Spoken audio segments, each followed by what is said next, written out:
This man had just bought a new house and was eager to make it his own. It was old and needed some work, but that didn't scare him. But what did raise alarms was what he found in his attic. At first, he thought they were just balls of insulation. But then an expert told the homeowner this, making him want to move out as soon as possible. But before we start, smash the like button and make sure to subscribe if you haven't, and hit that notification bell so that you won't miss any new stories. Ben didn't mind that the house needed some work. It was old, dusty, and slightly drafty, but the price was fair, and it came with a spacious attic. He had only lived there for 2 weeks and was finally ready to tackle the upstairs. The lower floors were mostly in order, and now it was time to sort out the attic for storage. Ben wasn't sentimental, but he wasn't ready to throw it all away either. He figured the attic would become a forgotten storage space.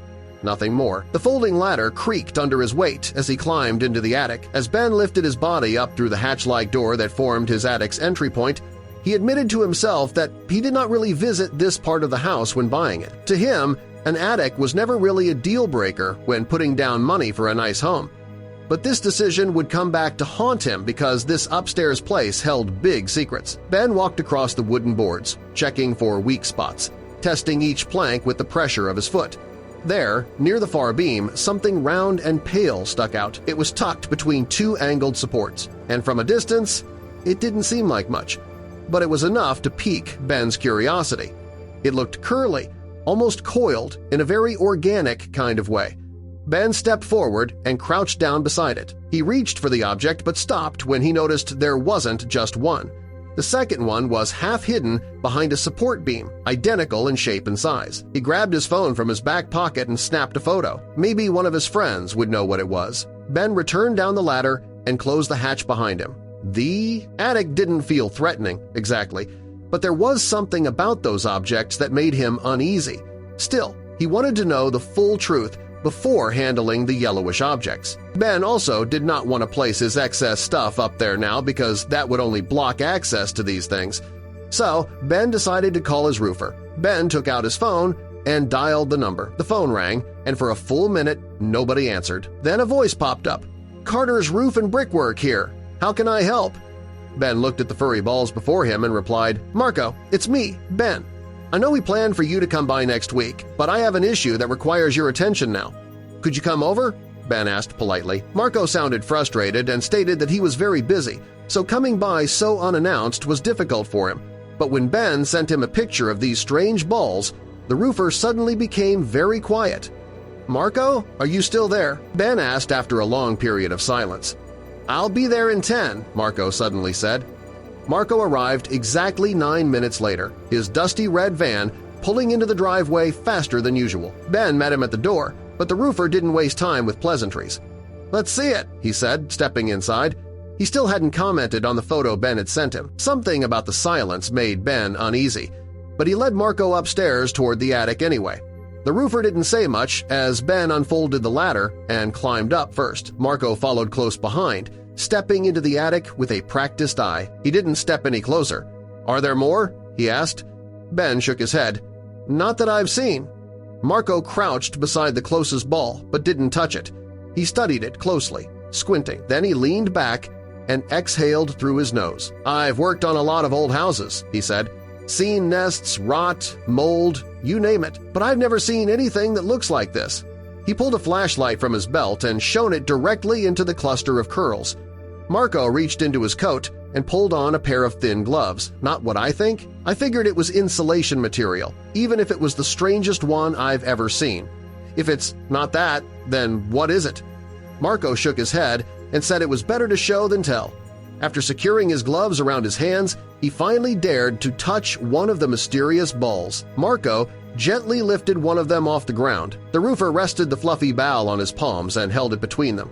"Put on gloves, too. I don't want you touching this," Marco pressed. The gloves were on, and Marco now transferred the strange thing onto Ben's hands. It was light, much lighter than expected, and felt slightly spongy. As Ben turned it in his hands to look at the ball from a different angle, something suddenly broke loose. Something small and dark that was first buried deep within the fibrous structure now tumbled onto the attic floor. It looked like a bead at first, but when it rolled to a stop, Ben could swear it pulsed slightly. Marco saw it too. Neither man spoke for a long moment. The The quiet in the attic felt heavier now, like the air had thickened. "That's not insulation," Marco finally said, "and it's not plant material either. Someone placed them here." He put the ball down carefully and stood up. "I've got a guy," he said, "someone who has dealt with these objects before. If anyone can identify this, it's him." Marco then asked a question that would become very significant later. "How much did you buy this property for?" Ben was taken aback a bit by this personal question. Why did his roofer want to know the price he paid for the house? But given that Marco showed every intention of helping, he chose to share this number. "I only paid $200,000 for this house, a steal." And that number seemed to strike some sort of recollection within Marco's mind, because, after hearing the amount, he let out a deep sigh. "So they've got you too. I can't say much more because this situation is delicate, but know that for your own safety, you should not stay inside this house tonight. I promise we will fix this, and I will tell you everything tomorrow." Ben agreed immediately. He didn't need more convincing. Marco took a photo of the object with his work phone and then stepped down the attic ladder. "Don't move them," he warned, "and don't try to open them." Ben nodded, though he wasn't. Sure, he'd even be able to sleep knowing those things were present in his attic. Marco promised to come back by morning with help. That night, Ben couldn't settle. He was allowed to stay at his neighbor's house for the time being, although it took some convincing. The window of their guest room overlooked his attic, and that view messed with Ben's mind. He couldn't stop staring, knowing what lay behind that attic window. Even when Ben got into bed, he woke up numerous times to revisit the view. He kept thinking about the way the black bead rolled out of the ball how. It looked like it vibrated and moved on its own.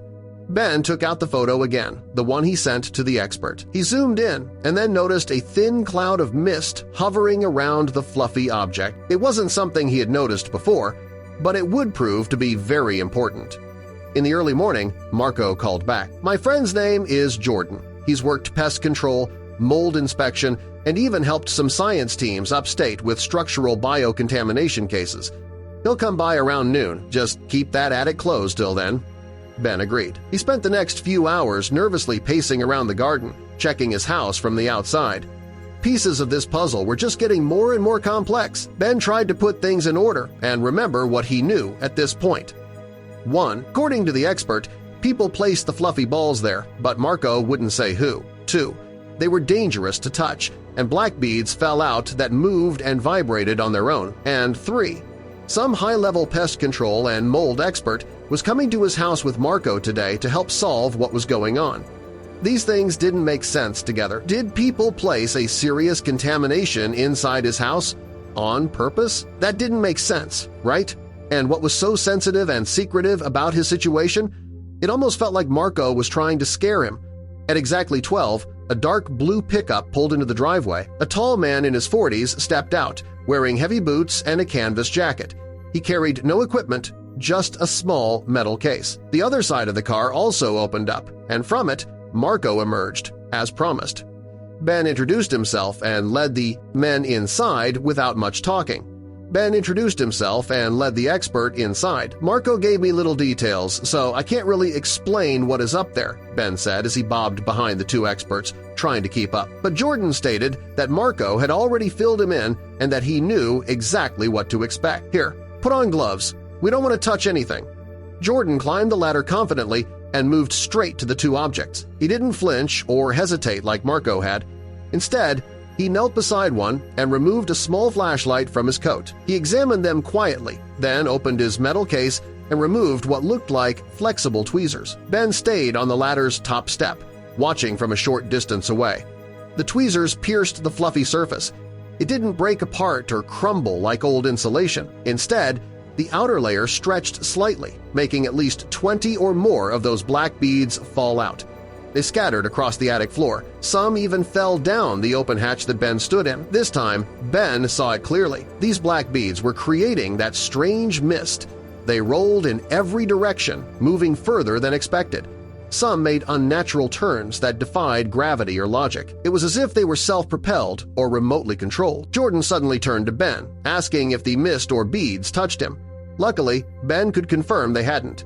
Though confused, he answered truthfully. Then the experts began dismantling the attic ceiling. Ben had always assumed insulation lay behind the wooden beams, But they revealed something far more disturbing. With some effort, the experts created a large hole in the ceiling, exposing the roof tile sand dozens more of the fluffy vessels.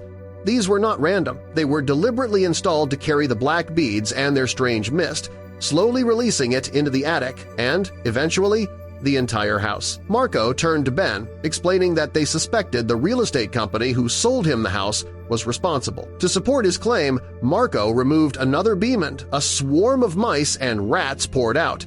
Ben nearly fell from the ladder in shock. Even the two experts stepped back. The rodents frantically pursued the scattered beads, gnawing at them and the wooden floor soaked in mist. The situation escalated quickly. The mist triggered uncontrollable behavior in the pests. They chewed through flooring with such intensity that the structure was beginning to fail. Ben panicked, ready to abandon the house. But Marco stopped him. That was the exact reaction the perpetrators wanted. He revealed that this wasn't the first time they'd encountered this scenario. Over the years, several homeowners had been driven out by rodent infestations, with the same black beads found each time. By the time experts were called, the company had already cleaned up the evidence, avoiding detection. But this time was different. They were finally ahead of the scheme. Marco predicted Ben had an upcoming meeting with the company just as others had. It was all part of a larger trap. The houses were marketed as dream homes, but secretly loaded with these devices. At night, the beads activated, distributing rodent-attracting mist throughout the house, then returning to their vessels like robotic cleaners. The infestation would then drive the owners to desperation. The company would return, posing as a helpful buyer, offering only half the house's value. Feeling helpless, owners would accept the deal. The company would clean up and repeat the cycle. Ben was furious. He had been tricked and nearly ruined, but now he had allies and evidence. Marco and Jordan had finally captured the operation in progress. They documented everything and contacted the authorities, who had been tracking the company but lacked proof until now. With solid evidence, arrests followed quickly, lawsuits mounted, and prison sentences were handed out. Victims were compensated, including Ben. With the payout, Ben restored his home. What once seemed like a nightmare became an opportunity. His house was now clean, rodent-free, and secure, a true blessing in disguise.